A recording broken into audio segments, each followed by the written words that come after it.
अस्सलाम वालेकुम व्यूअर्स। तो मेरा नाम है अब्दुल मजीद और आपको मैं वेलकम करता हूँ एक और वीडियो में। क्लास 9 की फ़िज़िक्स है, chapter 1 physical quantities and measurement. आज हम पढ़ने वाले हैं मेन ब्रांचेस ऑफ फिज़िक्स, जिसको हमने दो हिस्सों में डिवाइड किया है। आज इस वीडियो में हम मेन ब्रांचेस ऑफ फिज़िक्स का पार्ट 1 पढ़ेंगे और पार्ट 2 के लिए हम दूसरा वीडियो बनाएंगे। पहले हम जानेंगे कि ये फिज़िक्स की ब्रांचेस बनाई क्यों गई हैं। Why branches of physics are made?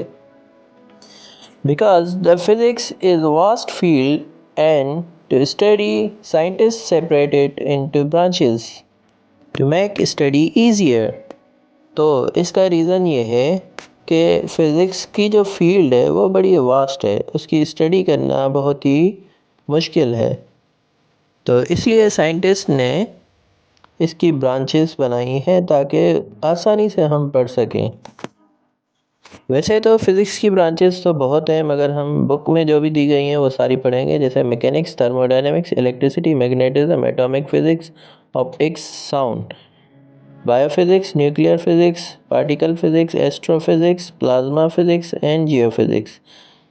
Left side वाली जो 7 ब्रांचेस हैं हम उसको कवर करेंगे इस वीडियो में, और राइट साइड वाली जो ब्रांचेस हैं उसके लिए हम इस वीडियो का पार्ट 2 बनाएंगे ताकि आपको क्लियर अंडरस्टैंडिंग हो सके। तो फाइनली हम आते हैं अपनी ब्रांच नंबर 1 पे, दैट इज़ मैकेनिक्स, जिसकी डेफिनेशन है, मतलब this is branch of physics mainly concern with the laws of motion and gravitation. मतलब कि ये ऐसी ब्रांच ऑफ फिज़िक्स है जिसमें हम मोशन के कवानीन पढ़ेंगे, मतलब पढ़ेंगे कि मोशन कैसे पैदा होता है, उसके काजेज़ क्या होते हैं, उसके इफ़ेक्ट क्या होते हैं, मोशन को कैसे रोका जा सकता है, और मोशन की हालत में कोई चीज़ ना हो तो उसको मोशन में कैसे लाया जा सकता है। इसमें हम ग्रेविटेशन के बारे में भी पढ़ेंगे। ग्रेविटेशन के बारे में मतलब कि कोई चीज़ अगर ऊपर से फेंकी जाए तो उसके साथ क्या होता है, मतलब वो कितनी वेलोसिटी अटेंड करेगी या फिर दूसरी चीज़ें। और ग्रेविटेशन में हम ये भी फाइंड आउट करेंगे कि नीचे से अगर कोई ऊपर चीज़ फेंकी जाए तो उसके साथ क्या होगा। मतलब हम पूरा इस पे पढ़ेंगे कि फोर्स जो अर्थ किसी भी ऑब्जेक्ट के ऊपर एग्जर्ट करती है उसको बोलते हैं हम ग्रेविटेशन। तो इसी के बारे में हम तफसील से इस ब्रांच ऑफ फिज़िक्स में पढ़ेंगे। ये जो तस्वीर दिखाई दे रही है आपको, ये हमने बुक से उठाई हुई है, जिसमें एक झूला है जिसमें बहुत सारे लोग बैठे हुए और मोशन में है सारे। तो ये मोशन को बयान कर रही है। और दूसरी पिक्चर हम देखेंगे कि एक बाइसिकलिस्ट है जो कि मूव कर रहा है बहुत ज़्यादा स्पीड में, और वो भी मोशन को बयान कर रही है कि मोशन हो रहा है एक साइड में। और दूसरी ब्रांच हमारी है थर्मोडायनामिक्स। तो हमें पता चल गया है कि थर्मोडायनामिक नाम से ही हमें पता चल रहा है कि थर्म मीन्स हीट और डायनामिक्स मीन्स मोशन। तो डेफिनेशन पे आते हैं। डेफिनेशन है, thermodynamics deals with heat and temperature and their relation to energy and work. मतलब कि थर्मोडायनामिक्स में हम हीट और टेम्परेचर का रिलेशन पढ़ेंगे, एनर्जी और वर्क के साथ क्या है। टेम्परेचर का तो हमें पता है कि डिग्री ऑफ हॉटनेस और कोल्डनेस है, और energy is sum of total internal energy. So और वर्क क्या होता है कि force applied on an object and it does some work. मतलब किसी भी बॉडी पे फोर्स अप्लाई की जाए और कोई डिस्टेंस ट्रेवल करे वो, तो इसको हम कहेंगे वर्क। तो आइए एक बेहतरीन एग्जांपल से हम अपना कॉन्सेप्ट क्लियर करते हैं। सपोज़ करें एक बीकर है जिसमें आधा पानी भरा हुआ है, और उसको हम जब हीट करेंगे तो उसकी इंटरनल एनर्जी इंक्रीज़ हो जाएगी, और इंटरनल एनर्जी इंक्रीज़ होने से हमारा टेम्परेचर भी इंक्रीज़ हो जाएगा। तो ये रिलेशन बता रहा है हीट और टेम्परेचर का विद एनर्जी।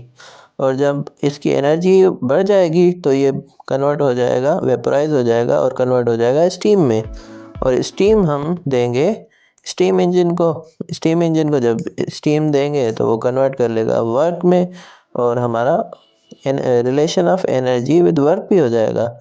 तो हम इस एग्जाम्पल के थ्रू पूरी डेफिनेशन थर्मोडायनेमिक्स की पढ़ सकते हैं कि relationship of heat and temperature with energy and work. तो नेक्स्ट ब्रांच ऑफ फिज़िक्स हमारी जो है वो है इलेक्ट्रिसिटी। तो डेफिनेशन पढ़ते हैं। Electricity is study of properties of charge at rest and motion. मतलब हम चार्ज की स्टडी करेंगे चाहे वो मोशन में हो या फिर रेस्ट में हो। इसको अंडरस्टैंड करने के लिए आते हैं एक एग्जाम्पल की तरफ। इस एग्जाम्पल में दिखाया गया है कि जब हम इलेक्ट्रिसिटी ऑन करेंगे मींस पावर ऑन करेंगे तो एक चार्ज मूव होगी पावर सोर्स से लेके बल्ब तक और बल्ब जलना शुरू हो जाएगी। मगर अगर हम पावर सोर्स बंद कर देंगे तो चार्ज हो जाएगी रेस्ट में। अगर रेस्ट में होगी तो बल्ब जलेगा नहीं। तो इसके बारे में ही हम स्टडी करेंगे कि चार्ज अगर रेस्ट में होगी तो क्या होगा, अगर चार्ज मोशन में होगी तो उसकी क्या प्रॉपर्टीज़ होंगी। अब हम चलते हैं दूसरी ब्रांच की तरफ जिसका नाम है मैग्नेटिज़्म।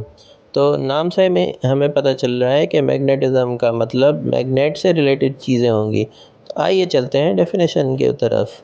डेफिनेशन में क्या है कि magnetism is study of magnetic properties of materials. इसका मतलब ये है कि कोई भी मटेरियल हो और उसमें मैग्नेटिक प्रॉपर्टीज़ हो तो उसको हम स्टडी करेंगे। ये तो आपने घर में ट्राई किया होगा कि अगर हम हाथ के ऊपर मैग्नेट रखें और नीचे कुछ लोहे की क्लिप्स रखें तो वो हाथ में ही चिपक जाएंगी, क्योंकि मैग्नेट ऊपर से हमारे हाथ को भी अट्रैक्ट कर रहा है और इन क्लिप्स को भी अट्रैक्ट कर रहा है। अगर आपने ट्राई नहीं किया तो ज़रूर ट्राई कीजिए।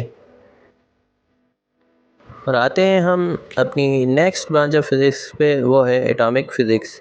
तो नाम से ही ज़ाहिर हो रहा है कि एटॉमिक फ़िज़िक्स क्या होगी, मतलब एटम से रिलेटेड फ़िज़िक्स होगी। तो आइए डेफिनेशन पढ़ते हैं। Atomic physics deals with composition, structure and properties of atom.